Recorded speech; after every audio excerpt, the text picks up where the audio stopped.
Hi everyone, welcome to my tutorial on how to build your own hog wire fence using dados. Making your own hog wire fence using dados is relatively easy and inexpensive. A dado is simply a groove cut into the wood, so you do need a table saw with a dado blade to do it, but you don't need very much carpentry experience to construct the fence. The general idea is to make a picture frame using 2x4s and dados in each 2x4, and then the inside of the picture frame is the hog wire panel. So now we're going to run the dados. I have a dado blade set up to be a 1/2 inch wide. So you have the dado blades on the outsides and 2 cutter blades on the inside. Here's one cutter blade and the other cutter blade. You want to make sure that they are not touching in the middle. And I also have a scrap piece that I already dadoed, but to find the middle of the board, originally we just marked down the center of the board and lined that up to the center of the dado blade so that we knew where our center lines would be. After we had that centered, this table saw came with a cam action rip fence, which is supposed to hold the board straight as you run the dado, and you can just use that to line up your dado and the dado blade, and that just clamps into place. But what we found is that when you're running dados, this cam fence can move, so I cut some extra pieces of just 2x4 non-treated of pine to clamp to the outer edge of this rip fence, and then we also have an extra piece for the other side to make sure that your 2x4 by 8 foot or 10 foot piece is staying straight down the middle while you're running the dado, so you don't end up with a dado that goes diagonal through your wood. So you want to set that up so that it's tight, but you still have a millimeter to that the boards don't run up against each other and you don't have too much friction. So now I'm going to tighten my clamps down, and then we'll start running dados.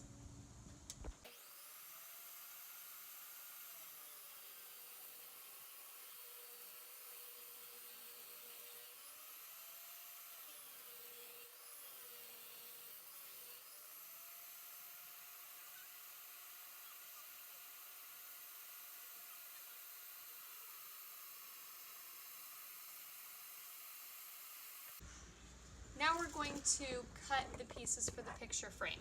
The 2x8s, after they've been dadoed, don't need to be cut, so you can set those aside. I'm using 2x4 by 10 foot pieces for the sides. The side pieces need to be 49¼ inches long. So it was cheaper to buy a 2x4 by 10 foot piece and get 2 49¼ inch pieces out of it instead of buying multiple 2x4 by 8s and having a whole bunch of scrap wood at the end. So I'm going to go ahead and mark the 2x4 by 10 and cut it.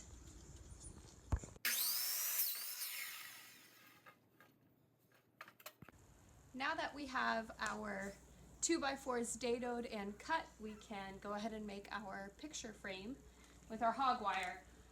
I got 8 foot panels of hog wire from Tractor Supply. They're 50 inches tall, 8 feet wide. Because they are 8 feet wide, they have to be cut down a little bit to fit into our picture frame. I did that because the 2x4s are already 8 feet long, and it was more cost effective to simply cut down every single piece of hog wire instead of getting 2x4 by 10 foot pieces and cutting every single one of these down to size. The length of hog wire I need for a panel is 94.5 inches. So instead of trying to measure it out and not being able to do it myself, I figured out if you're alone, you just half that number, which is 47.25. And I just hook my tape measure onto the middle metal rod and then I can mark each length of hog wire to the appropriate length and then cut it from there. So now that I have all of them marked, I am going to cut with the bolt cutters, but I do not cut the very end pieces. If you want to come a little closer, I'll show you right here. So these middle bars I will cut at my marked point. The end bar I actually leave as long as I can. This helps this bottom bar stay in place when it's in the picture frame because it sits in the dado of the 2x4x8 piece, and it's held in place by the crossbar, by the side bar, and so then it doesn't lift up. Because sometimes when you cut with the bolt cutters, these pieces of wire will move a little bit from one side to the other. They aren't perfectly straight across. So that just keeps this piece of wire from bending upwards in your picture frame. So let's get to cutting.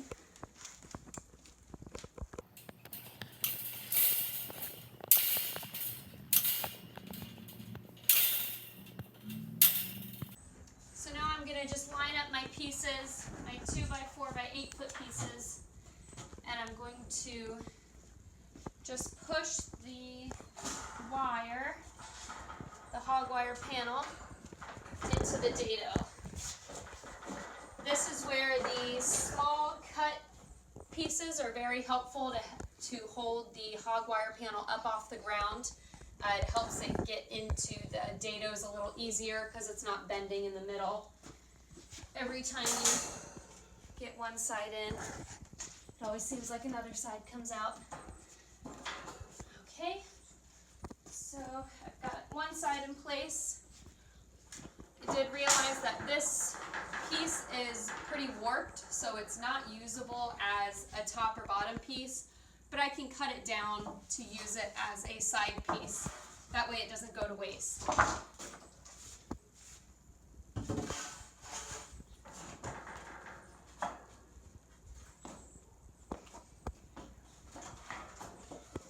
So now we're going to line up our sides.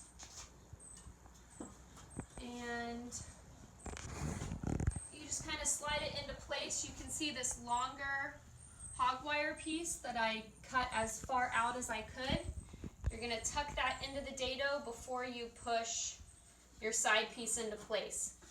Now, the first time I made one of these, it took me about half an hour to even just get it set up and in the right spot. Now it takes probably 20 minutes to make the whole thing, dadoing and screwing it all together and cutting everything. So it's a learning process, but once you figure it out, it's pretty easy. So I can tell that my hog wire panel is not centered, and I need to pull it a little bit more to my right, just so that it fits in the dados correctly and so that the sides are lined up with the top and bottom. So I'm going to manipulate that for a second, and then we'll start screwing in. That in place. All right, so it fits nice and square. All of the hog wire rods are into the dado, and now I can just go ahead and screw in my screws. I've already pre-drilled holes into the top and bottom panels.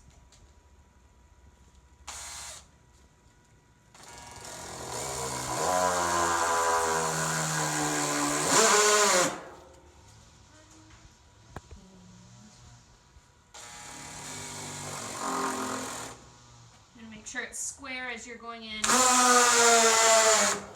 There you go. So you just do that on every corner.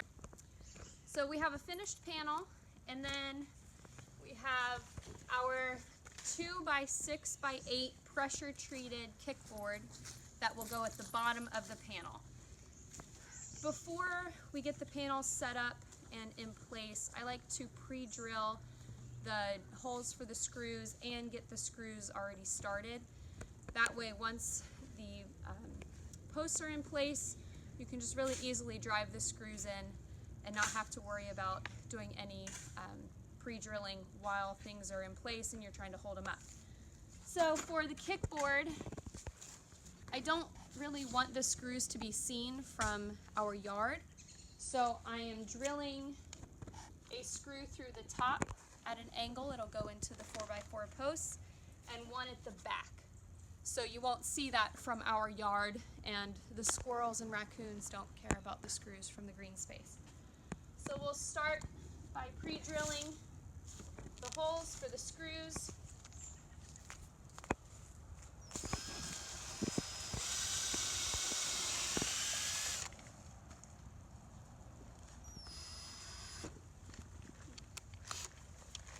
Tip it upside down. There we go.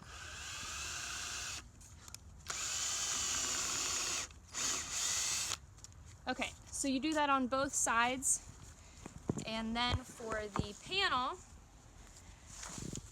I made the mistake of pre-drilling a hole too close to the screw that comes down through the top 2x4. So you want to come down maybe 2 to 4 inches from the top of the side panel to make sure you aren't hitting the screw that comes through the top.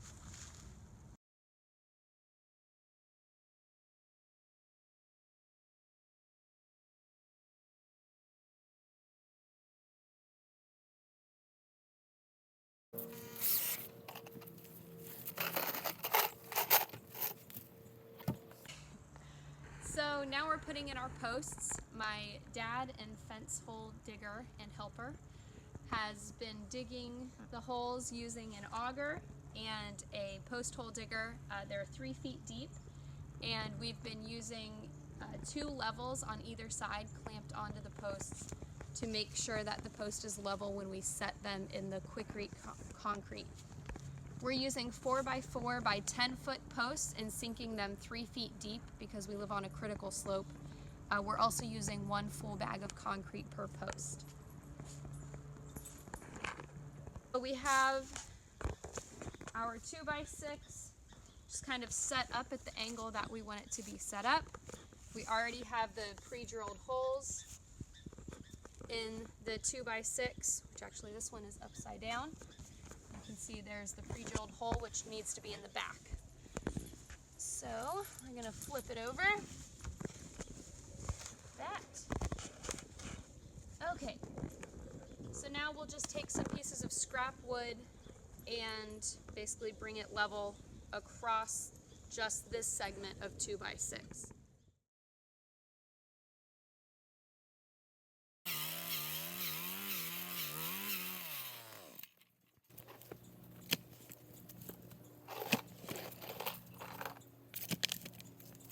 Now we're level, and we can go ahead and start screwing in this end of the 2x6. I have the 2x6 centered in the middle of the 4x4 post. Basically, I just thought if I had it too close to the front or too close to the back, the panel may eventually start to lean one way or the other. But it's all about what is aesthetically pleasing to you. As far as I'm concerned, this will do just fine. So, where's my drill? Losing everything. Since I already have my screws set in there, I can easily just screw it in place.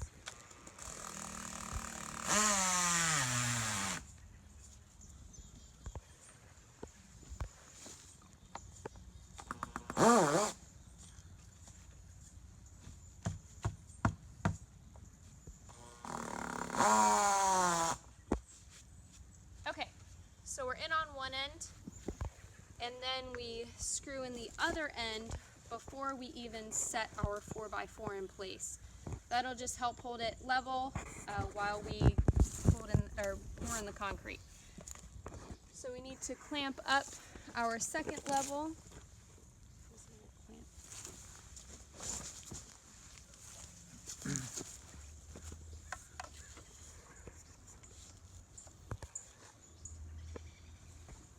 That's not all the way out. Now that the post is level, we're going to go ahead and screw the 2x6 into place.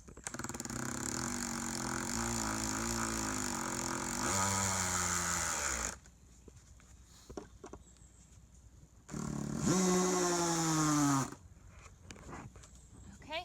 So that helps hold Now this. it's time to fill with concrete now that this is being held up by the screws. So now we're going to fill the hole with about 4 inches of water, or just guesstimate. And then we will add about half a bag of the quick-rete concrete, add a little bit more water, some more concrete, top it off with water, and then fill in the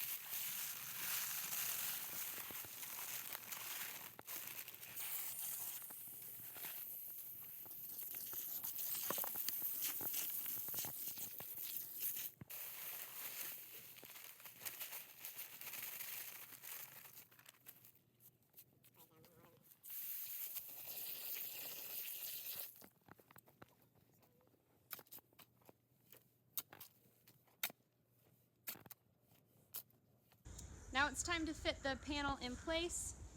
Have your drill close by, and we'll just lift it right in and set it on the 2x6. Bear in mind, this is the first one that's gone in this easy. Most of them, we take a mallet and you get in one corner and then you just kind of punch in the rest of it a little bit at a time with the mallet. If you zoom in or come over a little bit closer here, you can see at the top, once we screw in that side, we'll need to push our 4x4 over to meet the panel, which just pure strength of my Sasquatch father. He can do that while I drill in the screws. So we'll go ahead and drill the left side in place, and then we will drill this side in.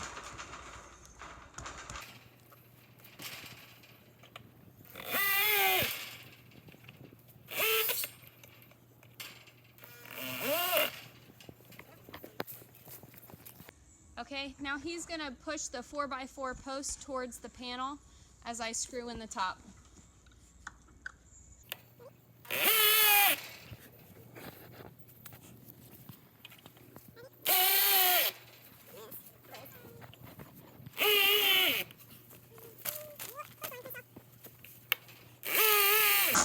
Alright, it's set. Here we are at the end of day 2, and the fence is done. We have to finish the gate portion, which is that portion. We temporarily have just a panel of hog wire cable tied over it so the dog doesn't escape. But it's all done. We ended up putting in a small panel at the end here, and even though the angle was pretty tight, we just put screws right through the dado. There's a screw right there. Right through the dado and into the existing 4x4. So not too bad for 2 days of work. That's the upside of having the panels built ahead of time, is that once you start putting them in, you can finish up the fence pretty quickly. Here's the final product of the gate. I used basically the same concept and then added crossbars for extra support. And we'll hang it in the morning. I just bought hinge hardware from the hardware store. It's supposed to be heavy duty. We'll find out if it is.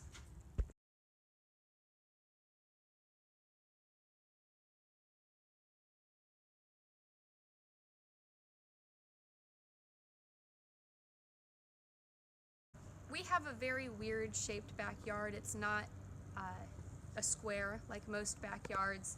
So we ended up trying to run as many pieces straight as we could before making a 90-degree angle. So we ran 3 panels that are 8 feet long, and then we had to do a short panel to meet with our next straight along piece because we have some large trees and we didn't want to try to dig right where the root systems are. So as we come along, we get 3 more straight panels, and then our yard makes a significant turn at about a 45-degree angle. We decided to put in a gate at this section so that we could access green space, but also deal with this 45-degree turn that we have to make. And the entire reason we have to build this fence is for Maggie May, our cheerleader, so that she doesn't go after raccoons and run away into the green space forever.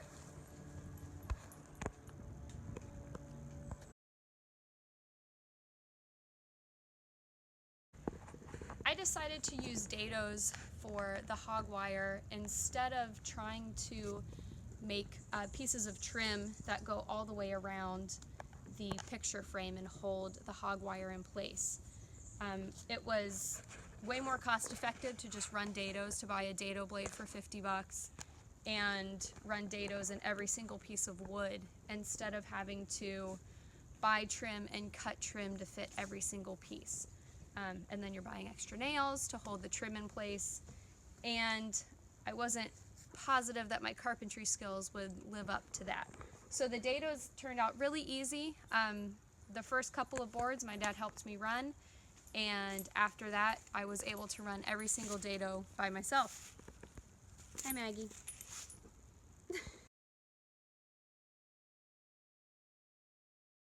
We've come to our last panel. We've put all of the 8-foot panels along this side of the yard, and we've come to just this little bit at the end.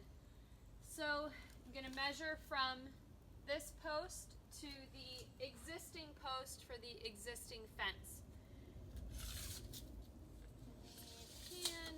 But I'll measure at the top and at the bottom to see if it's square, and that will tell me what size small panel I need to make. And I'll make it the same exact way I've made the big panels.